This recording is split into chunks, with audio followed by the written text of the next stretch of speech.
एक बार नारद जी वृंदावन धाम के ऊपर से भ्रमण करते हुए, भैया नारद जी तो मीडिया प्रभारी हैं, कहीं से कहीं भी पहुंच जाते हैं। जहां मन होता है, जहां भजन करने की इच्छा होती है, वहां चल देते हैं। एक बार नारद जी जा रहे थे तो देखे यमुना नदी के तट पर, यमुना मैया के तट पर एक गोपी बैठी हुई थी और बड़े ही एकांत चित्त से बैठी थी, मन हाथ लगा करके ऐसे बैठी हुई थी। नारद जी ने सोचा, भैया ठाकुर जी के यहाँ ठाकुर जी का वास है श्री धाम वृंदावन में, और गोपी इतनी दुखी दिखाई दे रही है।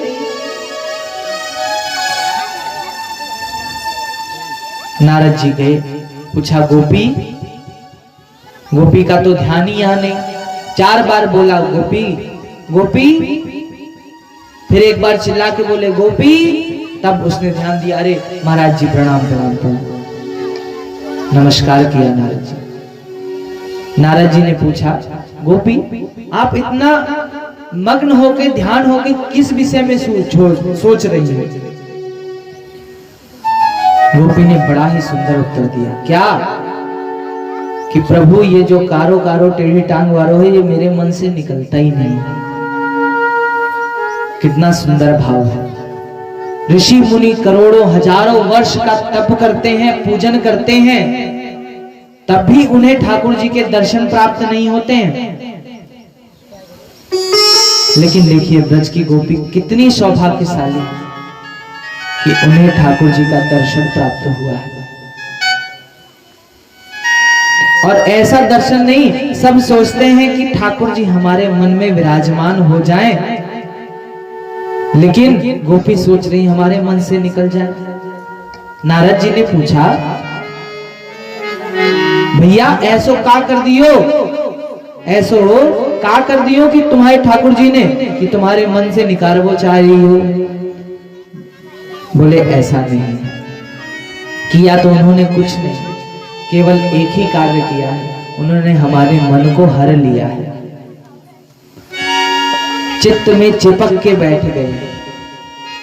बोले ऐसे कैसे? बोले कि हम सुबह सुबह उठती हैं,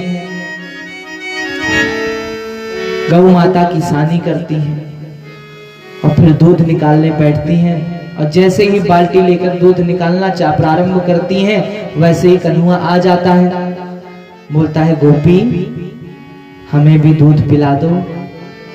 हम कहती हाँ हाँ लाला आजा, मैं दूध पिलाती हूँ, और भैया गैया के थन को उसकी तरफ कर देते हैं और पिलाते जाते हैं, पिलाते जाते हैं, पिलाते जाते हैं। कुछ समय सासू की आवाज आती है, ए गोपी क्या कर रही है? सब लोग दूध तेने नीचे गिरा दिया। तब ध्यान आया, अरे ठाकुर जी तो कोई नहीं है।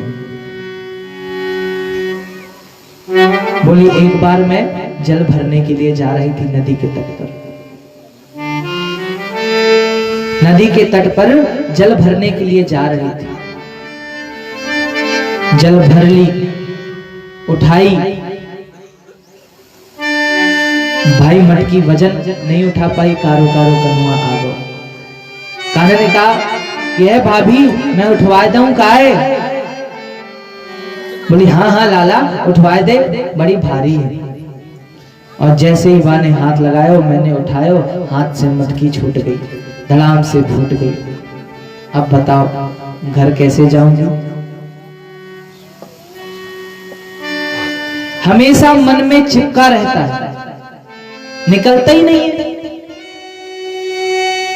आज भी वही हुआ मेरे साथ। मैं आई, मटकी उठाई, कन्हुआ मिल गए, मैंने कहा उठा दो, मटकी फूट गई। अब घर जाऊंगी, सासू माँ की तो डांट पड़ेगी,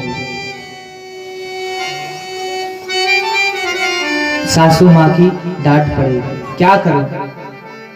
नारद जी ने कहा, धन्य है गोपी, ऋषि मुनि करोड़ों वर्ष तक तपस्या करते हैं,